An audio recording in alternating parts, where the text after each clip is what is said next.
You've probably seen images of Mary's heart countless times throughout your life. But have you ever stopped to ask why the Church places such enormous importance on this particular devotion?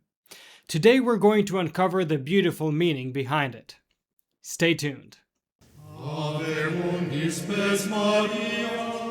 Welcome to Following Padre Pio. Before we continue, we want to express our heartfelt gratitude to those who already walk this path as protected children of Padre Pio.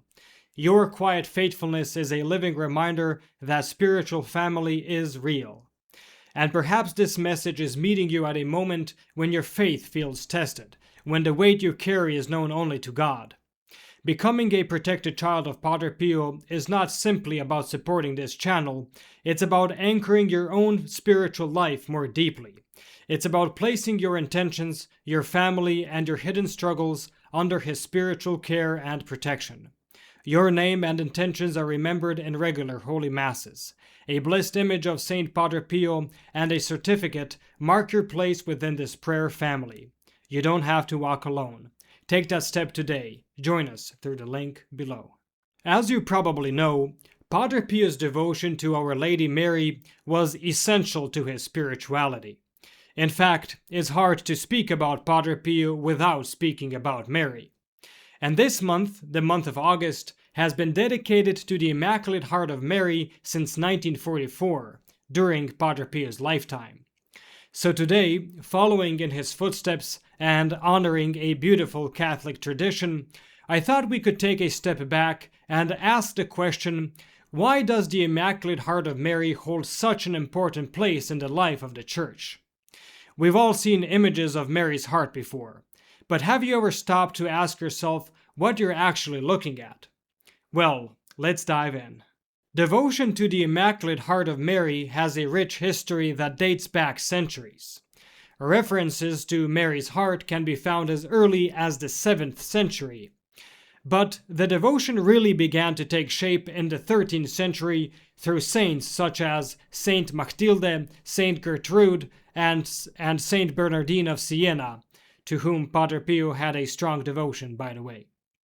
Now, I don't want to overwhelm you with all the names and dates, but I do want to mention a few people. The devotion gained widespread momentum in the 17th century through efforts of St. John Eudes, who worked tirelessly to spread it. And we can't forget St. Margaret Mary Alacoque and her confessor St. Claude de la Colombière.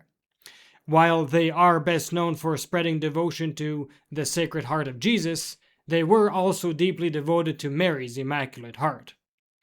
However, it wasn't until 1805 that Pope Pius VII officially established a feast to honor the Immaculate Heart of Mary throughout the Universal Church.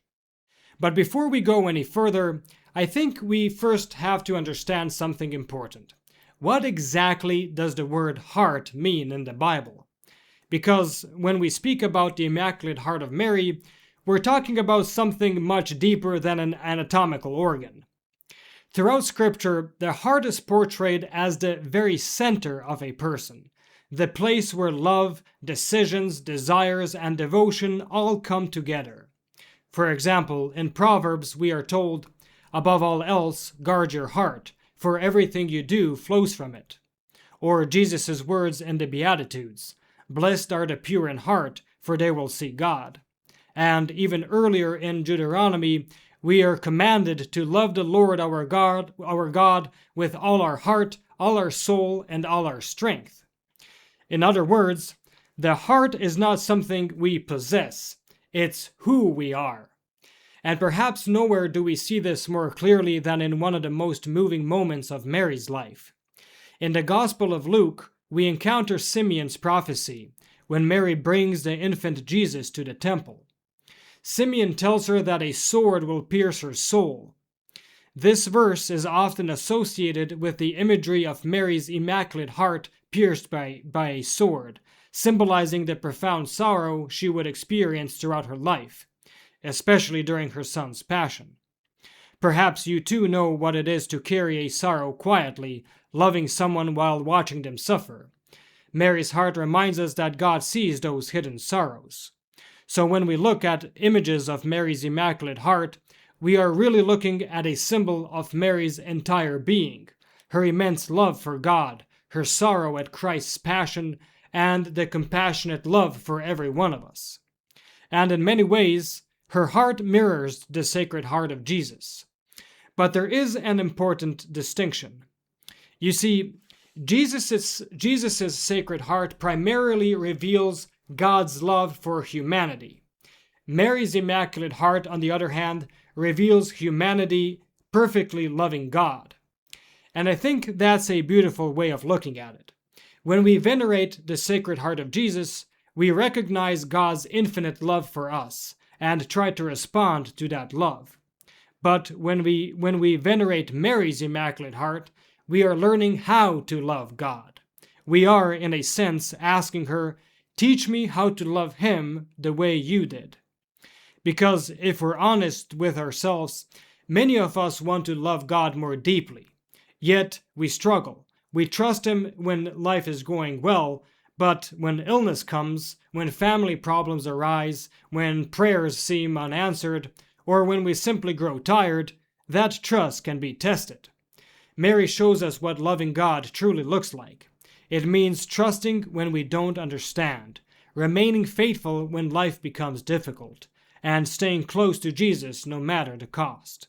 And here's where this devotion becomes something deeply personally urgent. Remember the angel who appeared to the 3 shepherd children in Fatima in 1916, preparing them for what was to come? He said, "The hearts of Jesus and Mary are attentive to the voice of your supplications."